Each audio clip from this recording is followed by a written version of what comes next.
mixing soccer with academics to try to for upward mobility. Also, in Barbados, the government also offers scholarships. If you get a good GPA, like a 3.8, 4.9, sorry, 4, the government will also give you a loan to further your education. So in Barbados, you know, there is opportunities for players. And yes, I do enjoy bringing teams to the States. I'm looking forward that COVID will go away and I would be able to bring teams to the IMG tournament in December and the Disney Showcase. I really enjoy those tournaments, especially playing at ESPN. My guys really enjoyed that. Any questions? Thank you so much, Mr. Bovell, for some of the information there. I am really, really impressed Yeah. in terms of some of the things that you have been doing over many decades in Barbados, in terms of helping these kids and nurturing them and getting them on the right track so they can go on to live their dreams. And the work that you are putting in, the foundation that you put in place, which is critical. Yeah. And you know, from your information, it's not just soccer. You have a balance in between there, that soccer and you know, the collegiate and also the academics in there. Yes. Yes, yes, definitely. I also teach the SATs. I can also teach mathematics and technical drawing, social studies, some of the courses that NCAA would need. Would need. So wonderful. And then to put the icing on the cake too, you take these kids to different tournaments around the world. Yes. And what is the importance of these kids being able to travel outside of their comfort zone? You know, what is the importance of that in the development of these kids?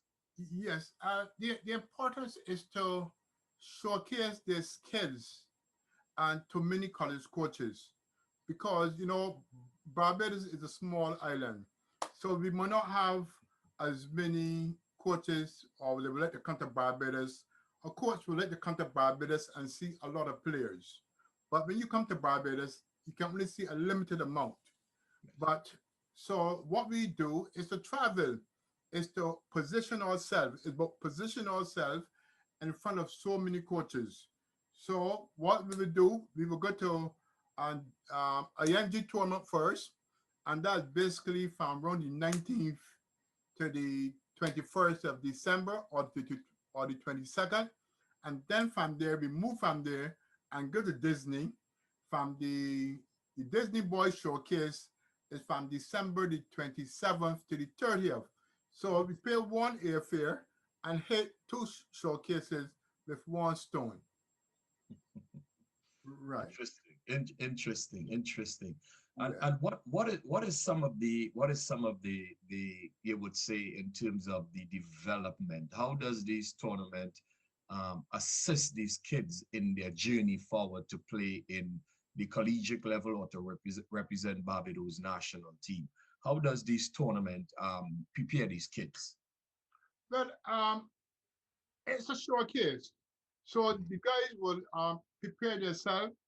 They know that they are playing against opponents, a different culture, a different skill. I will take some videos of past competitions playing at IMG or Disney, and we will show the guys these videos, what to expect. Also, to some of the players who would have played at the cousin level will also return before they travel to the USA and prepare them because they know what coaches is looking for, their skills, their aptitude, and their attitude on the field, right? You know, and the ability to rise above when you are down is the ability to rise to that next level. because one of the good characters of a good player is that when things are down, um, he'll be able to rise to the level to motivate himself to go forward. Sometimes people say that a fall is something to be good to move forward. Quite interesting, Mr. Bovell. Quite interesting because me being here coaching to and attend some of these tournaments Yeah, to really open up the kids' eyes and their minds to understand, the level, to be part of where they're going. Because sometimes too, it's very important that we put kids in the environment yeah, that they're trying to achieve to stay in that environment so yeah, they can get some sort of understanding what it takes to get there and what it takes to remain there and yeah, to be successful there. And you are doing that quite well, yeah, getting these kids organized properly, trained properly, so when they get into that environment, they know that they're going there for purpose, for reason. yeah. Yes. In addition, also too, we send players to camps. Like suppose if a college having a camp, Mhm. we will raise the funds. Um, we will raise the funds to help the kids. Send two or three guys who we believe that is capable of showcasing their skills. Coaches will see them and offer them a first scholarship or a partial scholarship. But our greatest setback is finance. And you know, without finance, you cannot plan. Right? Or without finance, you cannot execute a plan. So from day one, we have to return and we have to do some fundraising drive to prepare ourselves for the next tournament next year. Quite interesting. And you as you say, the financial aspect, Yes, you would hope that the powers that be is listening, yes, because these same kids that you're taking to these tournaments yes, are the same kids that would come back and represent the national team someday. yes, right, yes, right, yes, So what you will hope though is that like FIFA or your soccer association and the sponsors would want to get involved with kids who are traveling, yes, because these are the same kids that is going to build you on the 17, on the 19, on the 20 team, and your senior national team. yes, right, yeah, And not just soccer too. These kids would be able to return home someday with their degrees yes, yeah, and have that sort of education that they can go on to do good things in your country. yes, So right, yeah, so it's a good investment yes, that we need to the different Caribbean countries for that kind of finances, would you say, to be put aside? Would you say that finances in each country should be put aside for tournaments like these kind of tournaments, in terms of the associations that are running the soccer or the sponsors get involved? Because this is like a journey these kids are making, but yeah, because you don't want people to come on board when they are finished developed. yes, right. Well, yes, what you are saying is perfectly correct. The government of Barbados will assess national teams or my academy. Whenever we traveling, they're providing funds because, as I said, that Barbados, our number one product is tourism, and Hmm. we try to invite as many teams as possible to come to Barbados. And Barbados offer sea, sun, and sand. You know, one good weather every year. So coaches can bring teams to Barbados.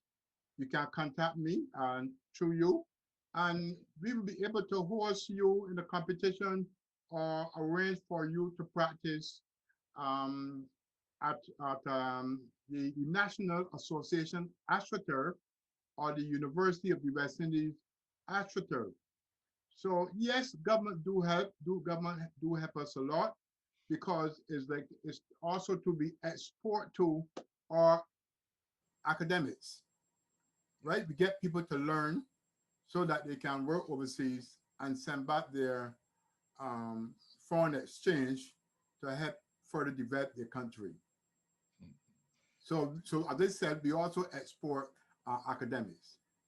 Whoa, that is something I never really thought about. You know, that is another thing you export academics. That is so true. Yeah, So in every way, you are contributing the to development of the Barbados country. Yes, definitely. in every way. Just choose simply kicking a soccer ball.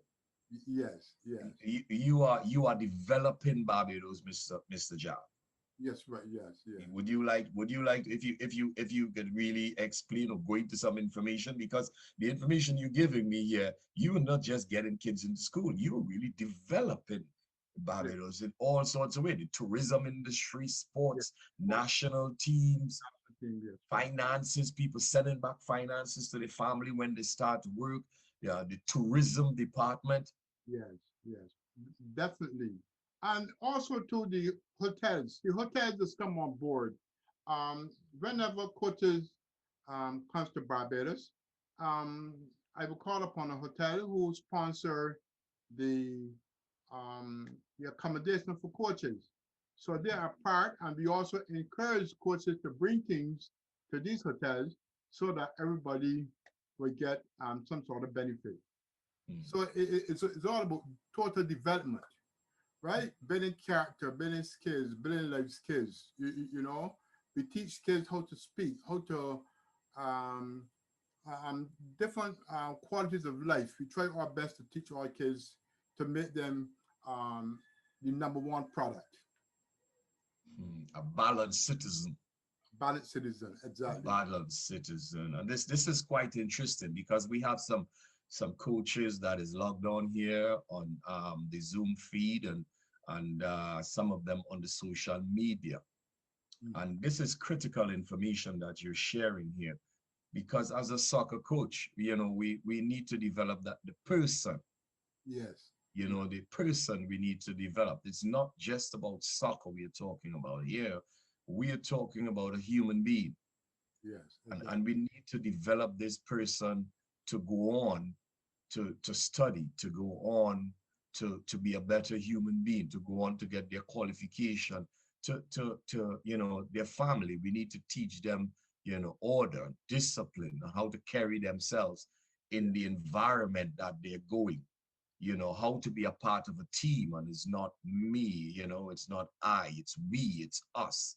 yeah, And when you leave the shores of any Caribbean country, you are representing that Caribbean country, your family's name, your community, the club you're representing. And I'd like you to dive into, Mr.